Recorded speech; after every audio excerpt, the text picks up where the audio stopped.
As we've heard in the previous episodes, the gospel writers and the early church fathers understood that God's salvation was brought into reality through this man named Jesus, just as had been promised by the prophets. As the bearer of God's kingdom, he was the mediator of God's salvation. Thus, his title was Messiah, the Christ, God's only Son. But by now, you should be getting a sense that the early Christian community not only experienced conflict in its understanding of who Jesus is, they also debated about the sort of salvation Jesus brings into the world. As the early church grappled with these questions, attempted resolutions came about in the form of what we now identify as the ecumenical creeds, the Apostles, the Nicene, and the Athanasian Creeds. Each of these creeds attempted to resolve specific controversies while still maintaining a true confession of faith. In other words, the creeds served to provide guardrails for having correct knowledge or doctrine about Jesus and confessing faith in Jesus as your Lord. It's not uncommon for those of us looking through the lens of history to view these early disputes as theological hair-splitting. But such a view would be underestimating what was at stake in the spilling of ink and shedding of blood over these words. These debates were not simply an issue of quibbling over insignificant semantics or simple word games. Rather, at the heart of the disputes was sound pastoral care, which is directly related to a proper understanding of the nature of Christ and the salvation he brings into the world. It's fair to say that people in the early church who propagated the story of Jesus did so with the best of intentions. They did so hoping to care for others pastorally.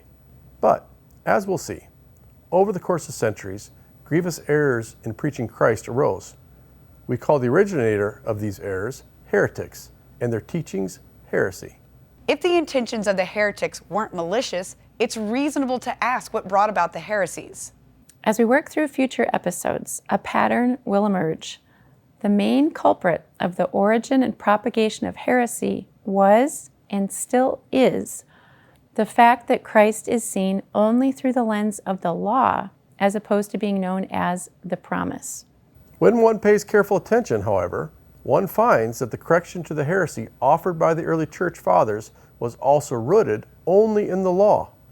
In other words, the answer to heresy frequently came in the form of an argument based in logic that was simply a corrective in the law.